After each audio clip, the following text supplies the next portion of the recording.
Welcome back to TalkNorth.com. Thank you for listening. If you can, please download before you listen. It helps our business. I'd also like to thank our producer, Brandon Morton, and let you know if you'd like to sponsor this program or any of the programs on the network, you can reach me at jsouhan47@gmail.com.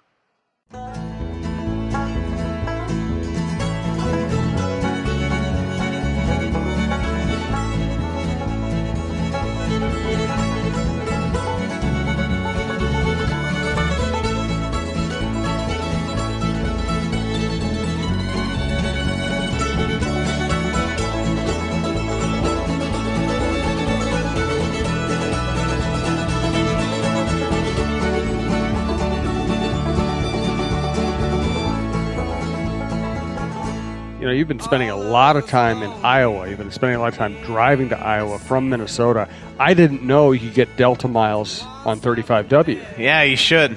That's a good point. We should work that out. It is funny. I just got back this second. I was thinking, how up until last year, I'd never in my life been to Iowa. Now really? It's like, now it's like I know now you're the going out there city, meeting wrestlers. Now you have friends in Iowa. Found some cool spots. It was a good trip. I mean, the Wild played well. Iowa played well last night. They were down 2-0 in the series. Have now even the best of 7 series, 2-2 going into Friday's game 5. And they played well against Chicago Wolves. Second period, it was all Chicago. Andrew Hammond was awesome, and he had to make some really good saves in that game, but the Wild played, pretty well against a team that has a lot of really, really good players in Chicago. It's Vegas's affiliate, and they've got some quality prospects there. But a guy like Jerry Mayhew continues to score goals against the best teams. He has 5 goals in the series already in just 4 games. I thought Soucy and Manel were awesome last night. I thought Prosser was great. Thought Cunnin worked his butt off, diving into piles to try to score goals. Greenway and Donato still look very checked out to me. I mean, they've been, last night they were not very good, and they haven't been good really for most of the postseason. And I did a Q&A with Paul Fenton in today's Athletic, and you could read between the lines. He's not happy with Donato, and he's not happy with Greenway right now, and especially their lack of engagement into this entire postseason. This is the Russo-Souhan Show, part of the TalkNorth.com podcast network. We have great hosts. We have the best lineup there is. We got Russo, Krasinski, Cheryl Reeve, Jeff Diamond, Roy Smalley, John Millay, Tim Yoder from Viking Update. We appreciate everybody who's made the network a success, and we are very pleased to announce a new partnership with Tin Shed. That is in Savage. It is a really cool place, Tin Shed Tavern and Pizza. It is at 12250 Zinran Avenue, Zinran, but go to tinshedmn.com and you can find out all the information. If you're one of our regulars from Woodbury or St. Paul, it's going to be a little bit of a longer drive just to come see us live. We hope you can make it. We also hope we attract some people from the southern suburbs and even outstate to come in and visit with us.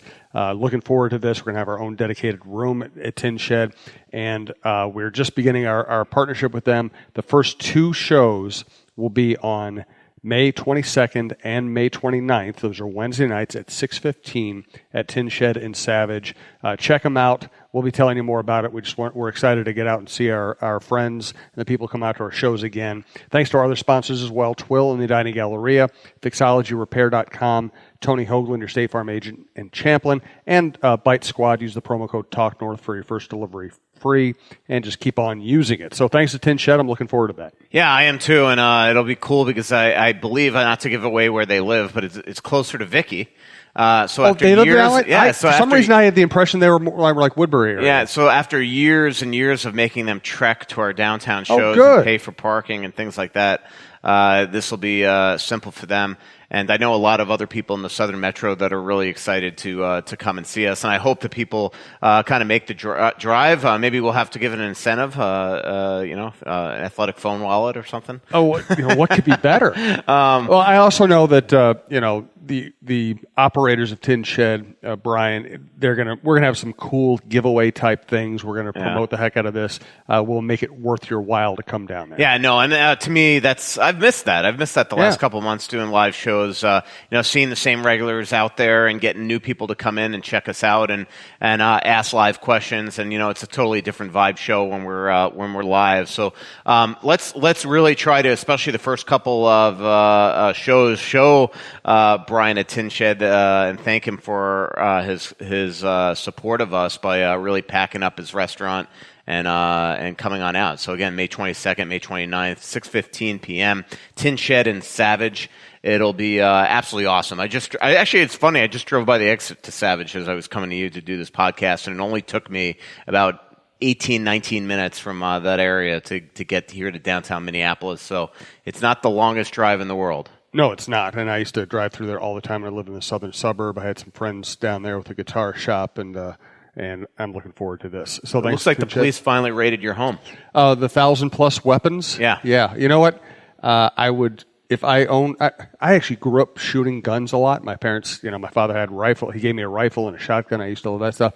I don't think you need 1,000. Yeah, and I think you need less than 1,000 guns. I always thought it was weird how you always venture off to Bel Air every couple weeks. All right, we're going to get to hockey. Where are you next week, by the way? You PGA Championship. How long are you out of town? For 6 days, I think. Oh, that's a long tournament. It is. Well, it's a 4-day tournament. I'm actually, it takes a day to travel there and a day to travel back to the tournament, Mr. Long Island. Oh, good Lord. 2 games. The whole way up, I was waiting to say that to you. I'm going to be with your people. Yeah. And of course, Royce covered the last major that was held at Bethpage Black, and he said that he's never heard a crowd like that. He said they spent the entire time, that was back when Sergio was doing the regrip thing. Yeah, I grew up in Bethpage, at that park. And Sergio was doing the 18 practice waggles before he would hit the ball, and all the New Yorkers started counting. 1, 2, 3, and then they made fun of Colin Montgomery's nipples. Yeah, I grew up in Old Bethpage, and it was right down the road, and we used to go. I mean, it's a huge, it's not obviously just the golf course. I mean, it's baseball diamonds and everything. So we used to go there all the time, do that. 2 Game 7s. Yeah, 2 Game 7s. Both very different types of games. Boston, Columbus. It just wasn't meant to be for Columbus. And when I said this to Jeff Rimmer, their play-by-play guy, yesterday. I'm like, when I'm watching them hit posts left and right, and then all of a sudden, against David Krejci, who's one of the greatest clutch performers in the league, puck hits the post, comes 40 feet out, lands flat, flush on the ice, face down, right at his stick, and he was able to unload that puck past Bobrovsky. After Columbus had hit post after post after post, you just knew the way that thing was going to go. And then last night, San Jose, Colorado. San Jose almost seems to be like a team of destiny right now. It seems like everybody's, the whole Joe Pavelski coming back, scoring the first goal, kind of a Hollywood story. And then obviously everybody wants to see Joe Thornton win a Stanley Cup. Obviously another offsides challenge that winds up being, somewhat controversial. I think a lot of people felt like maybe the video wasn't conclusive. Obviously, the linesman in Toronto saw some sort of look that showed white. This is one of those cases where, it's second period.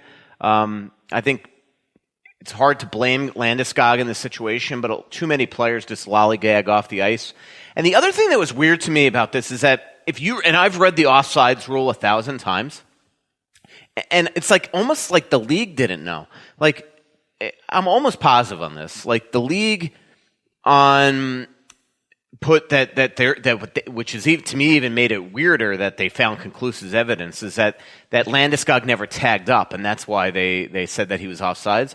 But there is, if you go down in the rule book 2 or 3 paragraphs after that whole where it explains offsides, there's another part of the rule that to me made this black and white that he was offsides. Is that when the player changing for you comes on the ice in the neutral zone and you're inside the zone, if both your feet are not in the bench, you're offsides. If you're on that side of the line. And to me, that way, it's obvious that he's on the ice. So to me, it should have been a cut and dry black and white he was offside. But for some reason, even the league report where they put out the press release of why they called this offside, they never even mentioned that, which to me is what made it an obvious call. So it was just kind of strange. Yeah.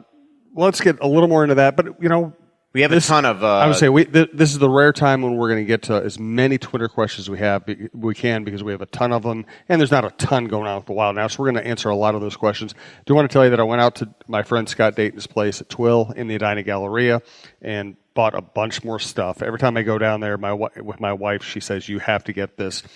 I'm basically, within a year or two, I think my entire wardrobe is going to be Twill stuff, and I'm happy about it. It just wears so well. It's going to last me the rest of my life.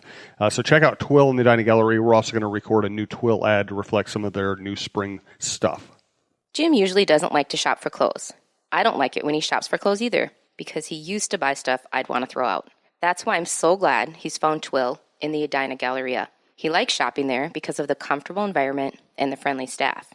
He finds clothes that actually fit him properly and are high-quality brands that will look great for years, whether he's golfing or working. Our favorites so far are Peter Millar, Johnny O, and Barber.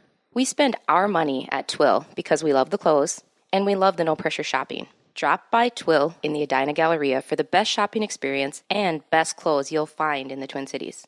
All right, Twitter questions. By the way, last night I met Jason Shaver, who's Wally Shaver's son, now Shaver's grandson. He is the longtime play-by-play voice of the Chicago Wolves. Oh, cool.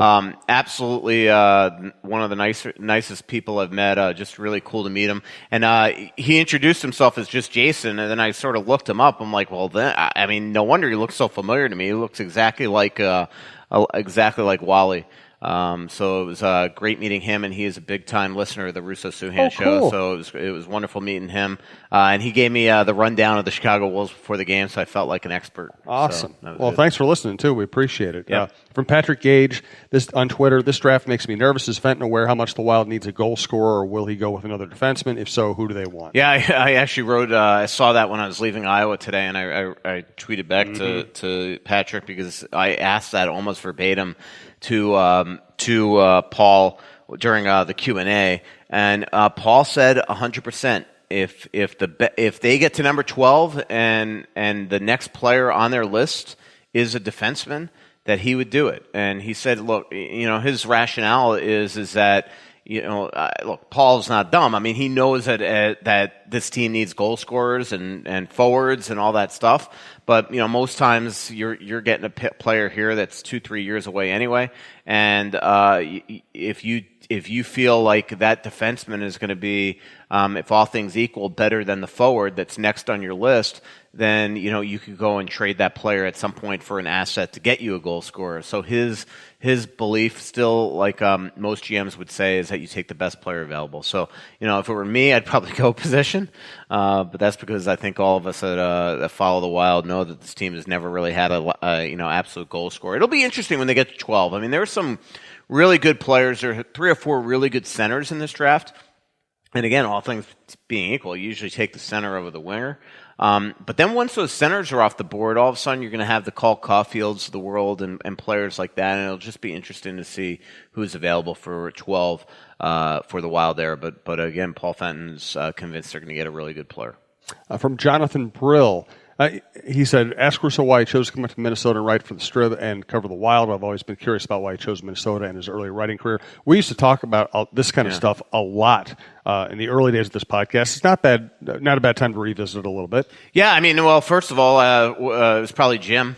First person I really met with at the Star Tribune. And I'm not kidding. When you go for a newspaper job, I don't know if it's like this at every job that you ever interview for jobs, but when you interview at every newspaper place that I've ever been at, you arrive at like 8 a.m. and they almost give you like an itinerary for the day, a syllabus. What would that be? Itinerary. Yeah. Like you would get your first day of high school where you have all your classes, and from this hour to this hour you meet with Anders Gyllenhaal, and that was his name, right? Yes. And from this hour you're meeting with Scott Gillespie, and then you're going to lunch with the columnist Jim Souhan, and then you're coming back and you're meeting with I remember I met with Patrick Royce, Joe Christensen, I think Chip Scoggins, and then you're going to meet with Glenn Crevier, and then you're having dinner with Mark Walleman, and that's the way my day went. And but there were a couple things. I mean, there's also I will say that I did go during my time at the end at the Sun Sentinel. I went for a lot of jobs in Atlanta, Dallas, places like that, Denver. I got offered a lot of jobs, and I just went.